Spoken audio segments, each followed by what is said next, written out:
I was jolted out of sleep when my 5-year-old son, Kevin, jumped on top of me. I let out a little yelp both from the shock of the impact and from being ripped out of a deep sleep. A little disoriented, it took me a few moments to figure out what was going on. Now jumping up and down on the bed, Kevin yelled, "Fuzzy came back! Fuzzy came again!" I sighed, rubbed my eyes, and checked the clock. It wasn't even 6 in the morning yet. Kevin continued to jump ecstatically around the bed. By now my husband was awake and very cranky. He looked over to the clock and seeing the time released a frustrated moan.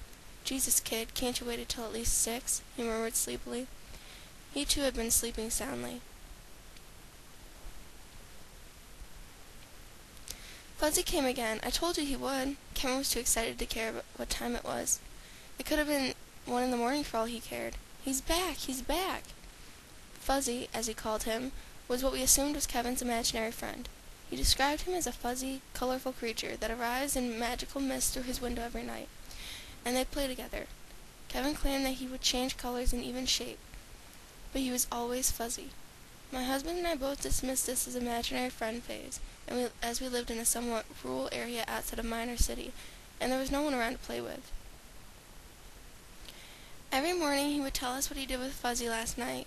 His stories would include making puzzles, reading books, jumping around, and cuddling. The one thing that was weird, though, was the fact that Kevin had at first told us that Fuzzy didn't want us to know about his nightly visits. A bit put off at first, I soon disregarded this as merely a child's need to feel special because he had a secret. Sometimes I felt the need to check on Kevin at night, just to make sure everything was all right.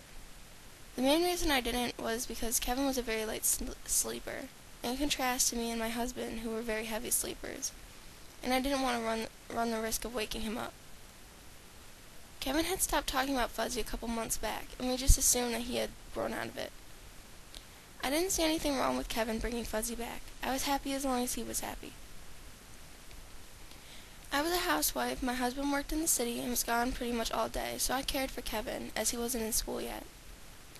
It did get rather annoying after a while, constantly being bombarded with stories of Fuzzy all day. I smiled at Kevin's enthusiasm, but deep down, I felt a sense of dread welling at the idea of Fuzzy returning. I got up and out of bed and left the room, leaving my husband to deal with Kevin, and went downstairs. While making breakfast, I decided to check the newspaper. A car crashed on the interstate and no body was found. A rich lady donated some money to the state park improvements or something, claiming the current state was unacceptable. There was a short editorial on why kids are doing poorly in school and parenting suggestions on the topic. An old man accused of pedophilia and using hallucinogenics and other drugs to lure children, arrested 3 months ago, was released from jail as there was not enough incriminating evidence. There was some sports stuff too, but I didn't bother checking that, as I was really never into sports. Later that day, I was in Kevin's room cleaning up. It smelled funny in his room. In fact, the last time I remember it smelling this way was the last time Kevin was talking about Fuzzy. I thought about it for a moment, but decided to just dismiss it as fermented body odor from his jumping around on the bed with his imaginary friend. I decided to open the window, as it was giving me a headache. Looking out, I saw Kevin out in the yard playing with some of his toys. It had rained last night and the ground was soft and muddy, so I made sure to warn him not to go near the mud. I lowered my head to withdraw back into the room, but noticed something on the ground beneath the window. 2 holes, about a foot or so apart. They weren't that big, so I wasn't too concerned. It just bugged me, as I couldn't think of anything that might have made them. I looked up to ask Kevin if he knew what they were. He might have made them. He had moved somewhere else, though, and I didn't feel like chasing him down to ask him something so menial. The next day I was wiping down a window in the dining room, which lied directly below Kevin's room. The 2 holes caught my eye again. However, this time they were even bigger than before. At dinner I decided to ask Kevin if he had been digging in the backyard. He said no, so I figured it must have been animals or something. That evening, something else occurred to me. I found Kevin in the living room. "Hey, Kevin," I asked. "Why does Fuzzy only come at night? You seem bored lately, and you never play with him during the daytime." He simply shrugged. "I don't know," he replied. "He just doesn't." This is when things started to feel a bit off. It had never occurred to me before that Kevin didn't play with Fuzzy during the daytime. It was probably just his way of keeping Fuzzy in a more realistic light. If he brought Fuzzy out to show him to us, he would see that we clearly didn't believe in the fluffy piece of air next to him. Yeah, that's it. That's why. Nothing much happened for the next week or so. My husband and I went to bed at 10 o'clock sharp as usual. We let Kevin stay up later if he wanted to so he could play with his imaginary friend. We didn't mind the noise he made. In fact, if we were asleep, we didn't hear it at all. Hell, a train couldn't wake us up if we hit deep sleep. Every night, Kevin would say something different about Fuzzy. One night, he apparently brought a cookie, which I strongly suspect he stole from the cookie jar. And another night, they flew through the clouds on Fuzzy's back. We were happy that our child's imagination was healthy, but that feeling that something was slightly off, never went away. The next week I had to start putting Kevin to bed at the same time as we went to bed, and later on, earlier than us. School was coming up soon, and I wanted him to be normal so that he could wake up early. But of course, this disrupted his Fuzzy schedule, and would not go to bed without a fight. As days passed, it became visibly obvious that he was not going to sleep when he was supposed to, and instead probably getting up after we fell asleep.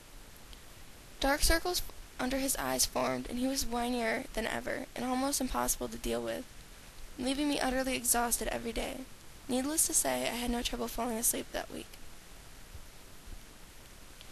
I was getting sick of my authority being undermined. I decided to stay up late one night in order to catch him in the act. I went to bed as normal and got up and moved to a chair, and after about a 30-minute period of sitting there, I began to doze off. I decided I would need some help in this stakeout. I crept downstairs to make a quick batch of coffee. That feeling that something was wrong never alleviated itself. It felt like my mother's instinct was going off, and I didn't know why. I stood in the kitchen sipping my coffee for what seemed to be ages. Frequently glancing up at the clock didn't help. I spent most of the time reading the newspaper, and every time I began to doze off, I got more coffee. Accustomed to utter silence, I jumped a little when I heard a little thump coming from upstairs. The clock read 12:30. I had no idea Kevin had the capacity to wait for more than 3 hours for just a stupid imaginary friend. I quietly set my stuff down at the kitchen table and tiptoed up the stairs.